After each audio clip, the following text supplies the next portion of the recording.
Dr. Abdalla, please. Thank you, Kate. Since time is tight, I'm going to go right into the conclusion and skip the introduction of my presentation. The way I see the new balance of power in the region, I see two trends.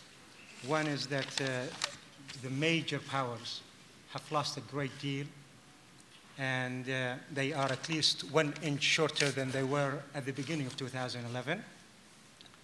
The second trend, I see that the smaller states have been the biggest beneficiary of this, and states like Qatar, United Arab Emirates, the smaller states, are probably 1 inch taller than they were at the beginning of 2011.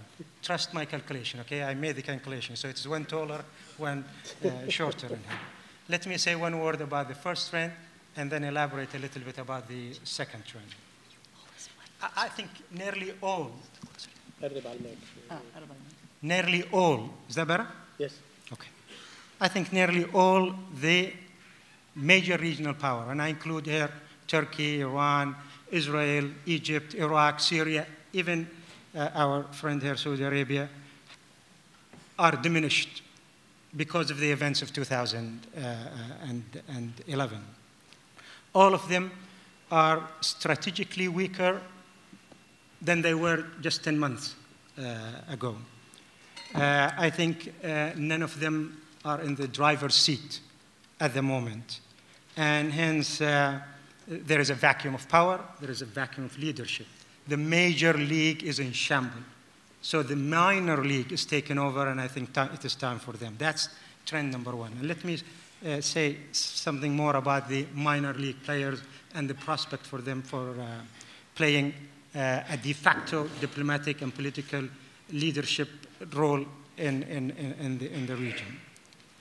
The net beneficiary of the shift in regional power, I think, and the vacuum of the leadership in the region is the smaller states, more particularly Qatar and the UAE, as I said. The power of the small states is in full display these days in the region, in full display throughout the region. Most of that 1 inch lost of the major power has been transferred to us, not to our friends here, Saudi Arabia and Egypt and the rest. And this is true across the board, not just in case of the smaller GCC power, but even it is true with regard to Tunisia, which is probably the youngest democracy in the world today, which stands 1 inch taller than its neighbor, Algeria. Even the perpetually weak and divided Lebanon today looks 1 inch taller next to the visibly shaken Syria.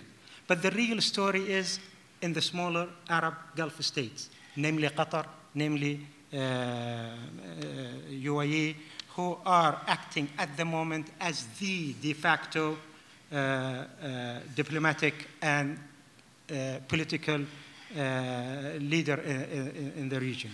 The Arab Spring have by far benefited these small states, and it gave them a golden opportunity to display their leadership role. They are full of confidence, they are reliable, they are resourceful, they take daring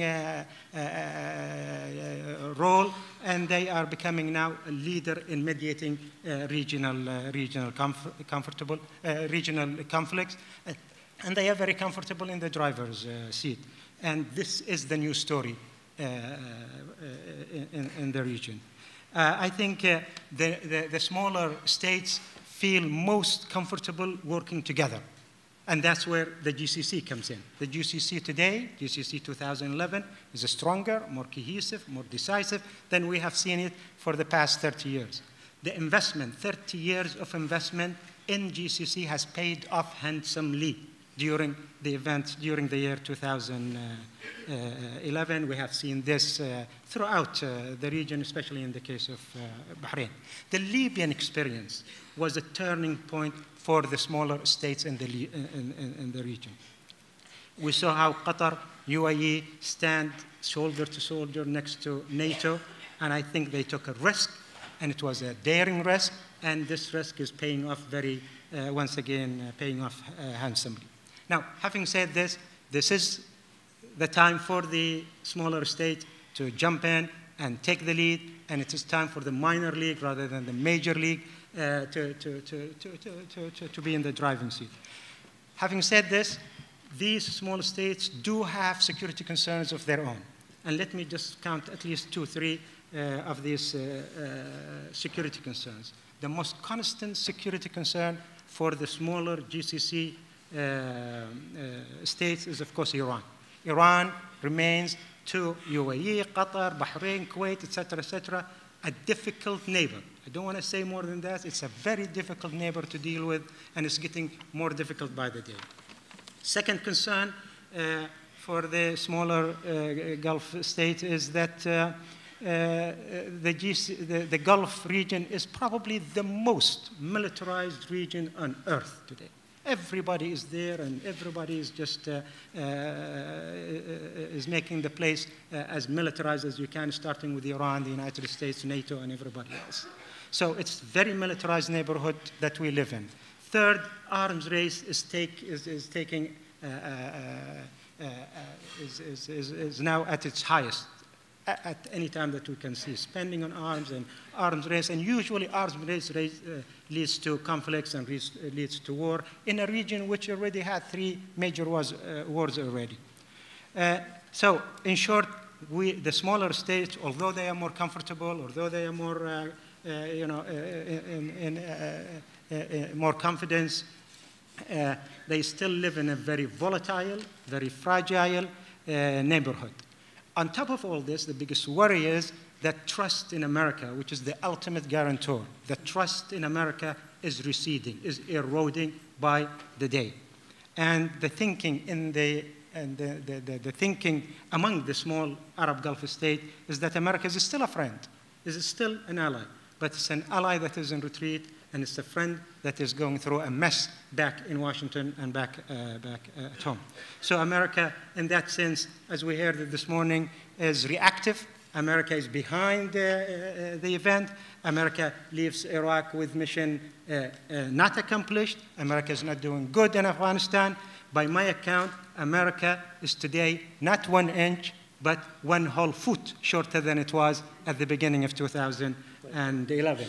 Trust my calculation. Once again, I could go through this very comfortably during the question and answer. In short, what I see here is there is a shift in power, and very significant and important, not dramatic, but very significant change in power in the region.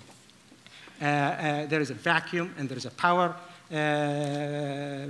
vacuum there, and it's time for the smaller states like Qatar, United Arab Emirates, to flex their muscles. And they are flexing their financial muscles, military muscles, diplomatic muscles, media muscle, etc., etc. It's in full display all over the place.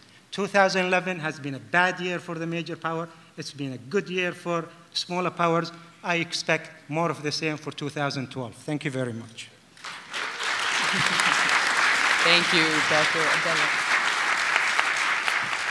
Dr. Milan.